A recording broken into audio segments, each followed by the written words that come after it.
Our opening words this morning for this Veterans Day service, the service of peace, are from Universalist minister Olympia Brown, for whom our fellowship hall is named, who said, "We can never make the world safe by fighting.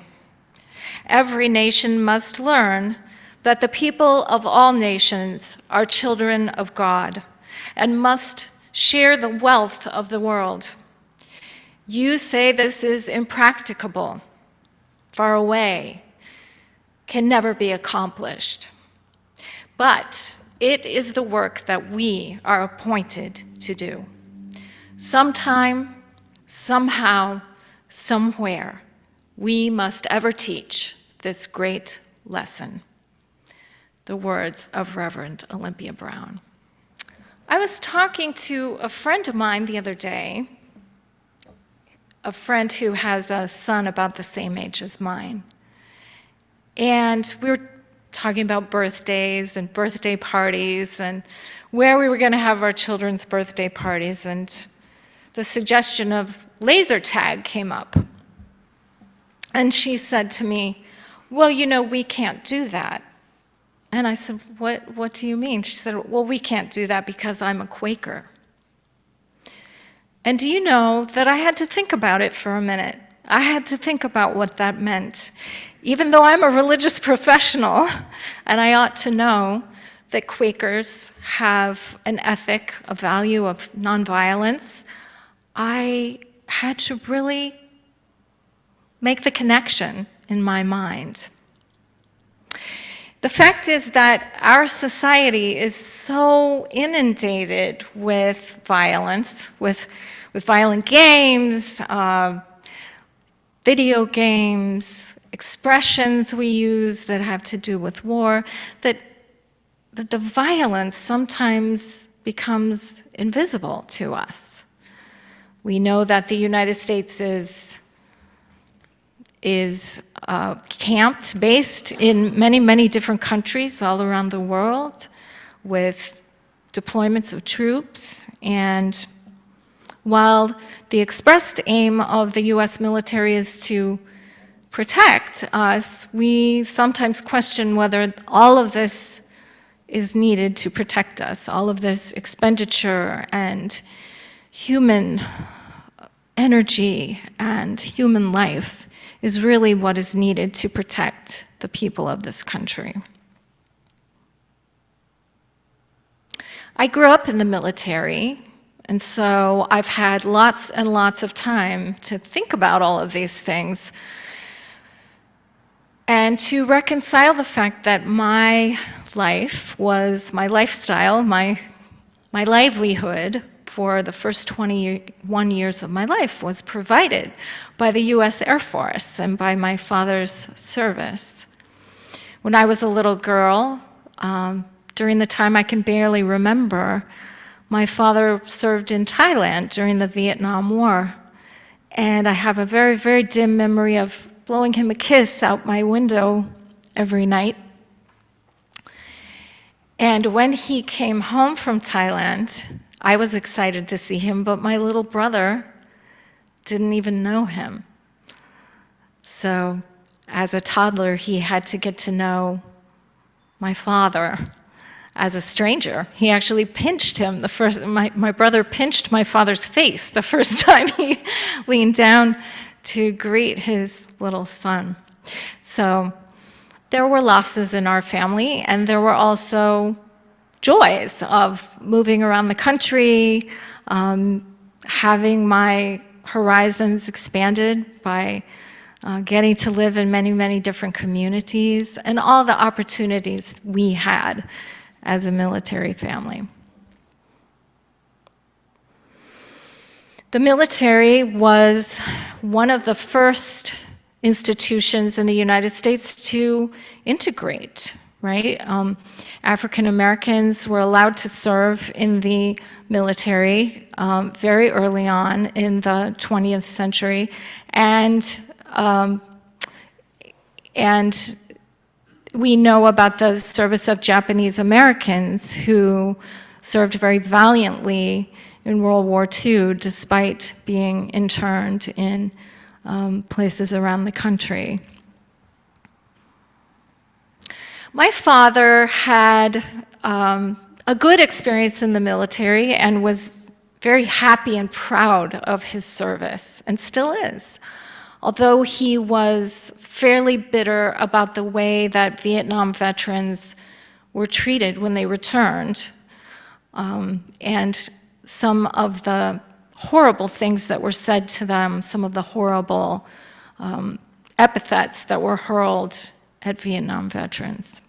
To this day, he feels that very, very deeply. So he and I have had so many conversations about the US military and about our role in the world, in resolving conflicts around the world, in protecting American citizens, in fighting the endless wars that we have found ourselves embroiled in recently. And so I have been thinking for the past few years about how we can best honor American veterans and appreciate their service, even if, like me, we have our misgivings about the defensive, quote-unquote, defensive actions of the United States around the world, and the amount of money that is put towards these actions, and the loss of life that occurs, both American citizens and citizens of other countries.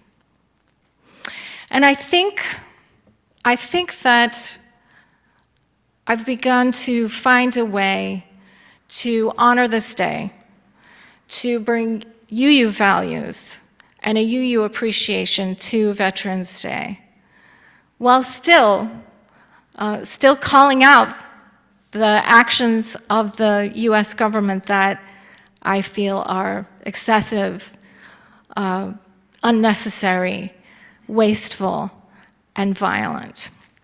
And the way to do that, for me, is first of all to really get in touch with our principles and our values and how a UU response comes from our deepest values.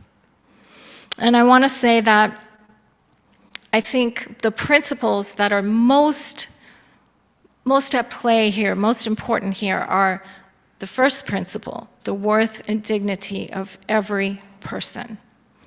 So if we truly believe in the worth and dignity of every person, then we have to believe that every person in the world has a right to life, has a right to health, has a right to live a life free from danger, from violence.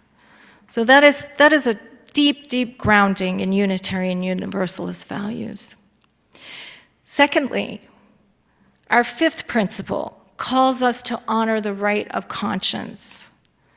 So some people's conscience calls them to serve in the military, to serve and to enlist, to join the military for their country.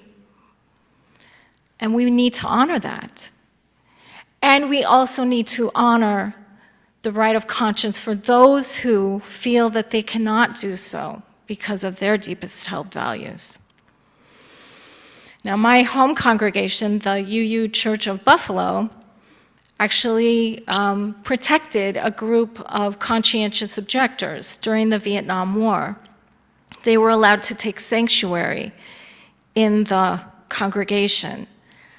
Later, government officials came and actually knocked down the door and dragged these folks out of there. And it was a very, very controversial decision for this congregation to make, but they made it from their deepest values of the right of conscience. Finally, the final salient principle here, I believe, is the sixth principle, which I can see from here very well. The goal of world community with peace, justice, and liberty and justice for all. Sorry, I mixed those up.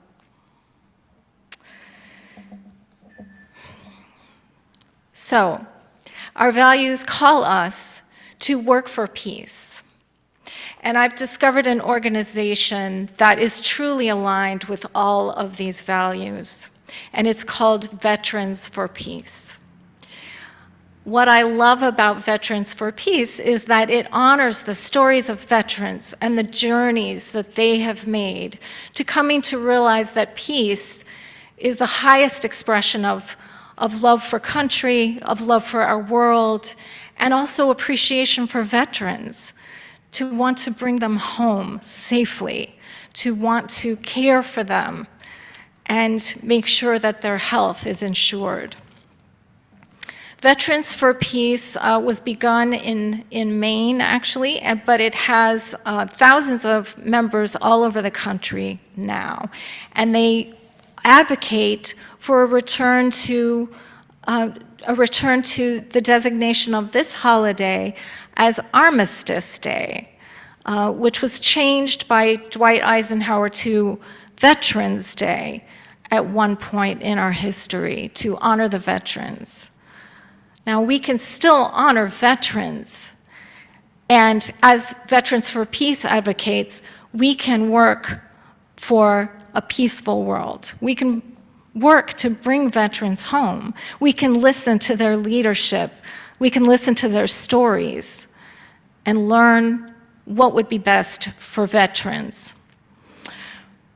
As Michael Mcpherson, the executive director of Veterans for Peace, has said, many years ago, I became fed up with the hollow thank yous, and I stopped celebrating Veterans Day.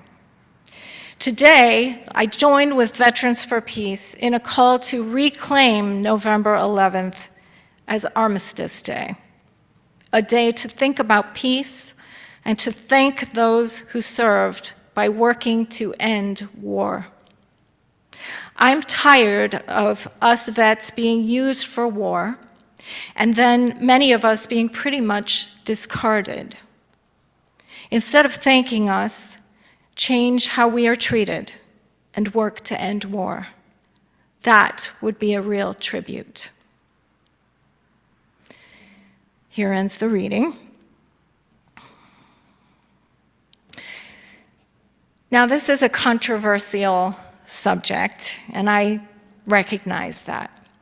But I would put forth the idea that draping the discussion of U.S. military efforts in the flag promotes an emotional and unconsidered response that's a kind of virtue signaling, but that is hollow and empty. Instead, we should be working to create better care for veterans here at home, to object to foreign policies that put violence as the first answer to conflict, and that waste money that, as Dwight Eisenhower said, could be a theft from those who hunger and are not fed, a theft from those who are cold and are not clothed. Dwight Eisenhower was a veteran. He understood the horrors of war, and he argued against it.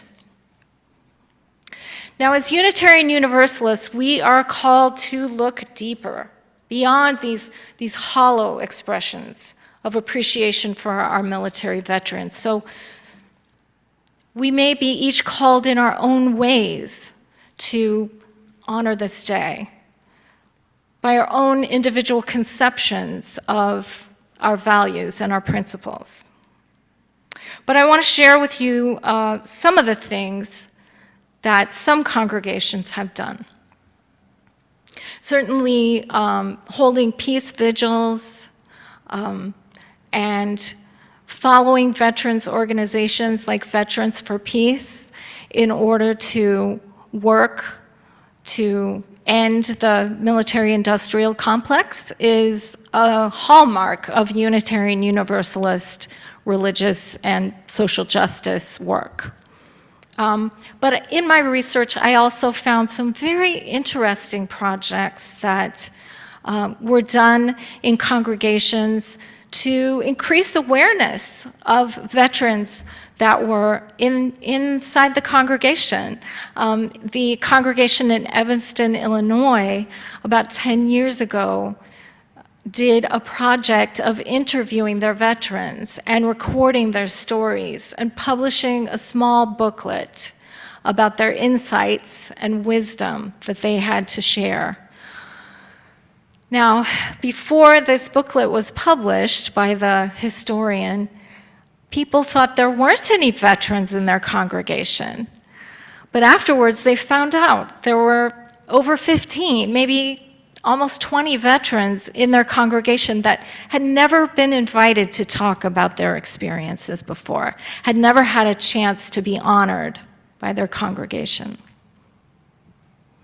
So this is one way that we can honor veterans. We can also work for peace and honor veterans by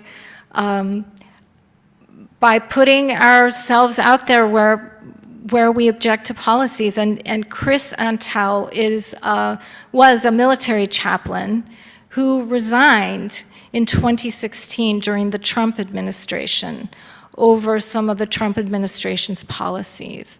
And as a UU, he stated that he was called to resign from his position, to choose a different livelihood, because he could no longer conscience the things that were happening during the Trump regime.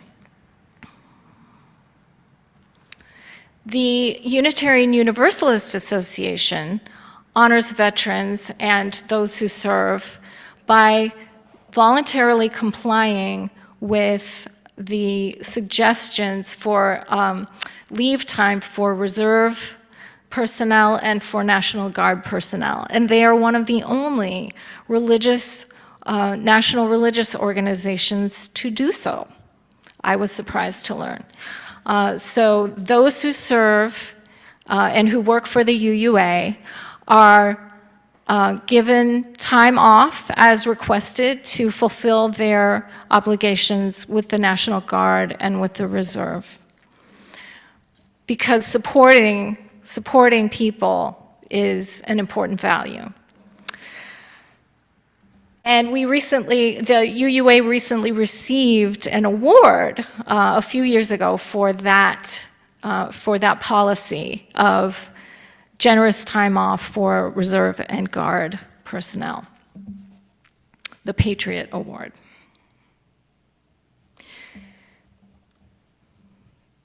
If we follow veterans' wisdom and veterans' stories, if we choose story over empty pomp and glory, we will find that our deepest values are aligned with many veterans' work in this world.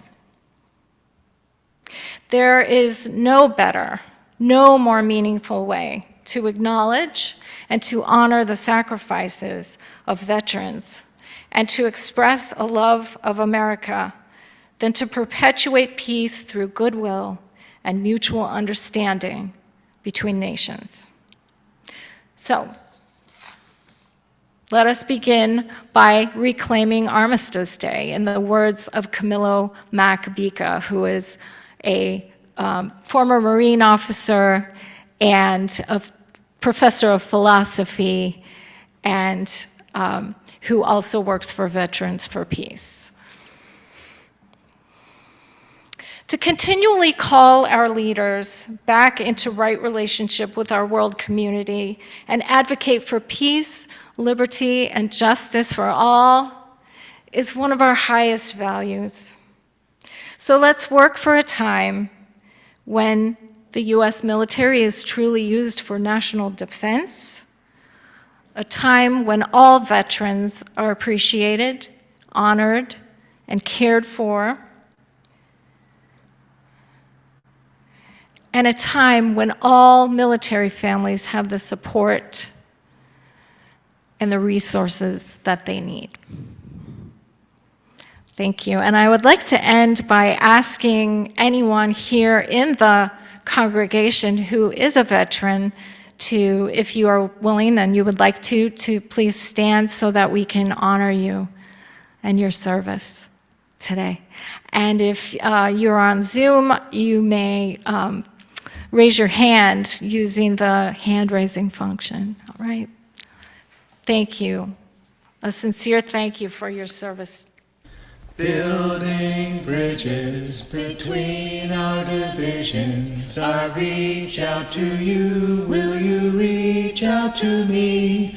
With all our bridges between our divisions, I reach out to you, will you reach out to me? With all our bridges and all our divisions, I reach out to me, will you reach out to me? With all our bridges and all our divisions, I reach out to you, will you reach out to me? With all our bridges and all our divisions, I reach out to me, will you reach out to me? With all our bridges and all our divisions, I reach out to you, will you reach out to me? With all our bridges and all our divisions, I reach out to me, will you reach out to me? With all our bridges and all our divisions, I reach out to you, will you reach out to me? With all our bridges and all our divisions, I reach out to me, will you reach out to me? With all our bridges and all our divisions, I reach out to you, will you reach out to me? With all our bridges and all our divisions, I reach out to me, will you reach out to me?